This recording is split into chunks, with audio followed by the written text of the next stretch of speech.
आज हम पढ़ेंगे पाठ 4 वाक्य विचार। इन वाक्यों को पढ़िए। तो चलो पढ़ते हैं। शुरू परीक्षा हमारी है वाली होने, तैयारी करूंगा शुरू आज मैं से, कर है भी मैंने तैयारी पूरी। तो बच्चों द्वारा बोले गए इन संवादों में शब्द अपने सही क्रम में प्रयोग नहीं किए गए हैं। वाक्यों में इस शब्द समूह का प्रयोग करना बहुत जरूरी होता है। अब इन संवादों को दोबारा पढ़ के देखते हैं और उनको एक क्रम में लगाते हैं। तो पहला है, हमारी परीक्षा शुरू होने वाली है। दूसरा वाक्य है, मैं आज से तैयारी शुरू करूंगा।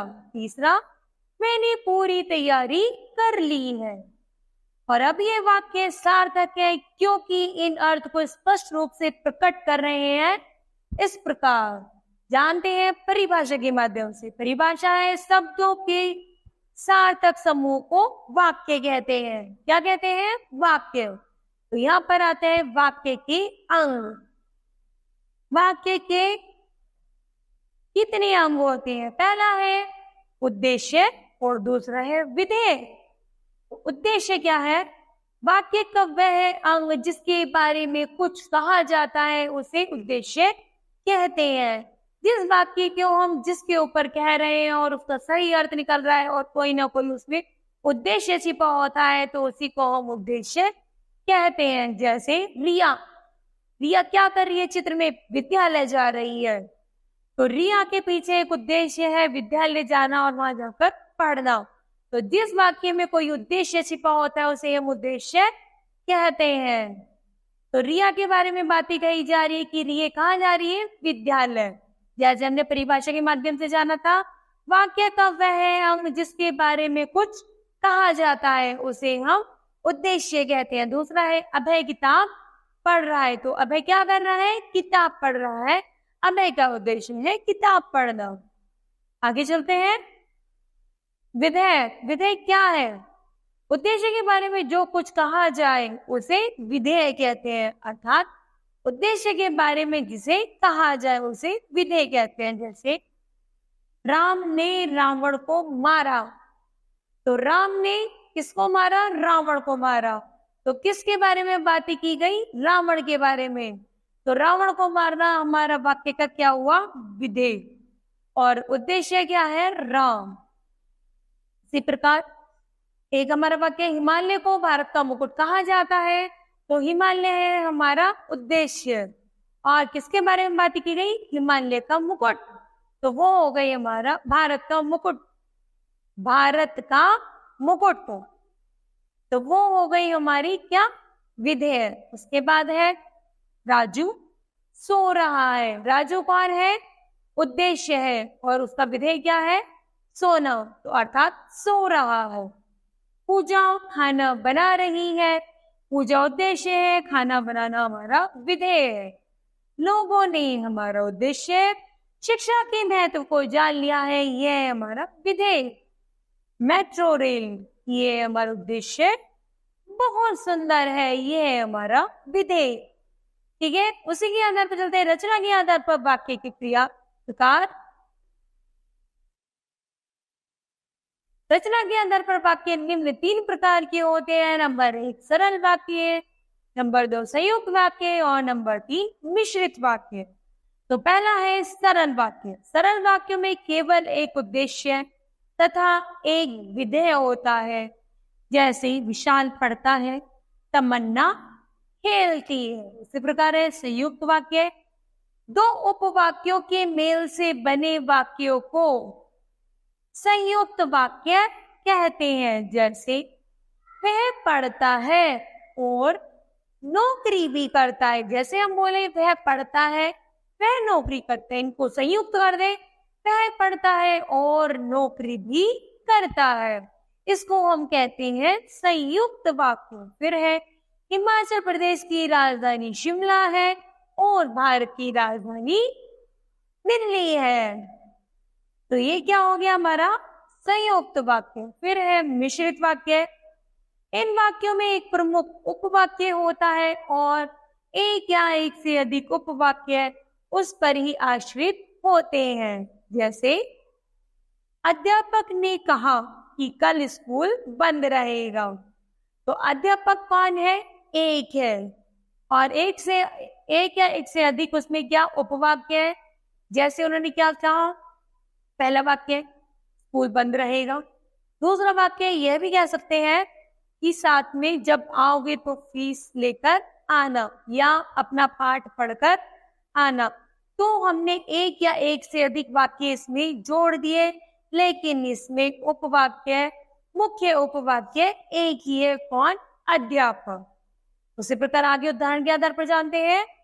प्रधानमंत्री ने घोषणा की, सुनामी लहरों से पीड़ित लोगों की सहायता के लिए हम हर संभव प्रयास करेंगे।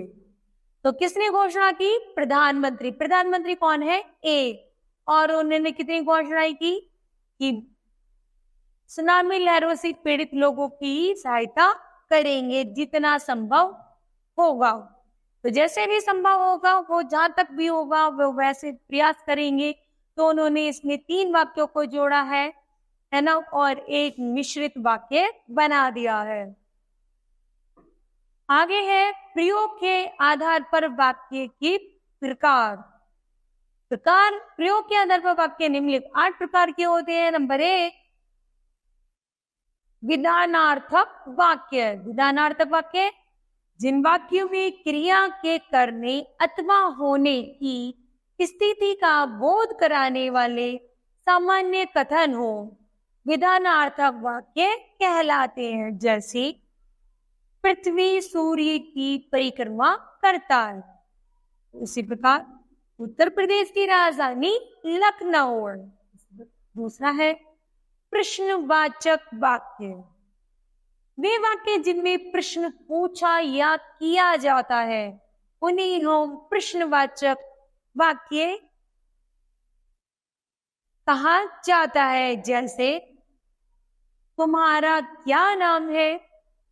प्रश्न, अंत में लगाएंगे प्रश्नवाचक चिन्ह। दूसरा है आप कौन सी कक्षा में पढ़ते हैं? फिर है निषेधात्मक वाक्य। वे वाक्य जिनमें क्रिया के न होने या न करने का पता चले उन्हें निषेधात्मक वाक्य कहते हैं। जैसे रामू ने काम नहीं किया। तो क्या आ रहा है यहाँ पर? नहीं। बूढ़े से नहीं चला जाता। तो बूढ़े आदमी से क्या नहीं होता? चला नहीं जाता। तो दोनों वाक्यों में नहीं का प्रयोग है। जिन वाक्यों में नहीं का प्रयोग होगा उन्हें हम कहेंगे निषेधात्मक वाक्य। फिर है आज्ञार्थक वाक्य। आज्ञा अर्थ वाक्य जिन वाक्यों में किसी बात या कार्य के लिए आज्ञा, उपदेश, आदेश और प्रार्थना का पता चले उसे आज्ञार्थक वाक्य कहती हैं। जैसे कृपया पत्र का उत्तर शीघ्र दे दीजिए। दूसरा है अंदर जाकर पढ़ो। तो इसमें क्या है, क्या दिया गया है? इस वाक्य में आज्ञा दी है, जाओ अंदर जाकर पढ़ो। तो यहां पर है आज्ञा। जिन शब्दों में आज्ञा, उपदेश, प्रार्थना आदि शब्दों को प्रयोग किया जाता है वो क्या कहलाते हैं? आज्ञार्थक वाक्य कहलाते हैं। फिर आते हैं इच्छार्थक वाक्य। इच्छा, इन वाक्यों में इच्छा, आशा, कामना, आशीर्वाद आदि का भाव प्रकट होता है। जैसे ईश्वर करे तुम्हें हर काम में सफलता प्राप्त। तो क्या है? ईश्वर क्या कर रहा है? इसमें इच्छा कर रहा है। ईश्वर से इच्छा करे कि ईश्वर करे कि तुम्हें हर काम में सफलता प्राप्त हो। दूसरा है आपकी यात्रा मंगल में हो। तो वो क्या कर रहा है? उनके लिए प्रेयर कर रहा है कि आपकी यात्रा मंगल में हो। ठीक है। अगला है संकेतार्थक वाक्य। जिन वाक्यों में क्रिया का होना दूसरी क्रिया पर निर्भर करता है। एक क्रिया दूसरी क्रिया पर निर्भर करती है, उन्हें हम संकेतार्थक वाक्य कहते हैं। जैसे बिजली आएगी तो अंधकार दूर हो जाएगा, तो बिजली आएगी और अंधकार दूर होगा। ठीक है, यहाँ पर क्या है, संकेतार्थक वाक्य कि यदि ऐसा होगा तो ऐसा हो जाएगा। दूसरा, यदि आप चलते तो अच्छा रहता, यदि आप चलेंगे तो अच्छा होता। तो वो ऐसा क्या कर रहा है, वो संकेत कर रहा है कि यदि आप ऐसा करोगे तो ऐसा हो जाएगा। आगे चलते हैं, संदेहार्थक वाक्य, जिन वाक्यों में संदेह या संभावना प्रकट हो उन्हें संदेहार्थक वाक्य कहते हैं। जैसे शायद आज वर्षा होगी, तो पक्का नहीं है, केवल क्या है, संदेह है कि आज वर्षा हो सकती है, तो शायद आज वर्षा होगी। तो यहाँ पर क्या है, संदेह है, अर्थात संदेहार्थक वाक्य है। दूसरा है, हो सकता है बूढ़ा मर जाए, मतलब पता नहीं है कि बूढ़ा मरेगा क्या जिंदा रहेगा, लेकिन संदेह है, हो सकता है बूढ़ा मर जाए। तो जहां पर संदेह हो तो वहां पर हम क्या लिखेंगे, संदेहार्थक वाक्य। फिर विस्मयादिक बोधक वाक्य, जिन वाक्यों में विस्मय, हर्ष, शोक, घृणा आदि का भाव प्रकट होता है उन्हें हम विस्मयादिक बोधक वाक्य कहते हैं। जैसे आहा कितना सुंदर फूल है, तो क्या हुआ, आहा। तो यहाँ पर हमने चिन्ह लगाया है विस्मयादिक। तो आहा, अरे मतलब कितना अच्छा फूल है, कितना सुंदर फूल है, तो यहाँ पर हो गया विस्मयादिक वाक्य। अरे आज तो मैं घूमने जाऊंगा, तो यहाँ पर क्या है, अरे, अरे के बाद क्या है, विस्मयादिक चिन्ह का प्रयोग किया गया है, तो यहाँ पर है विस्मयादिक वाक्य है।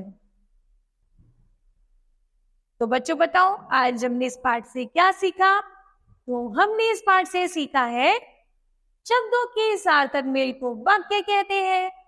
वाक्य के दो अंग होते हैं, एक उद्देश्य और दूसरा विधेय है। तो मुझे लगता है बच्चों आज आपको ये पाठ समझ आया होगा। धन्यवाद।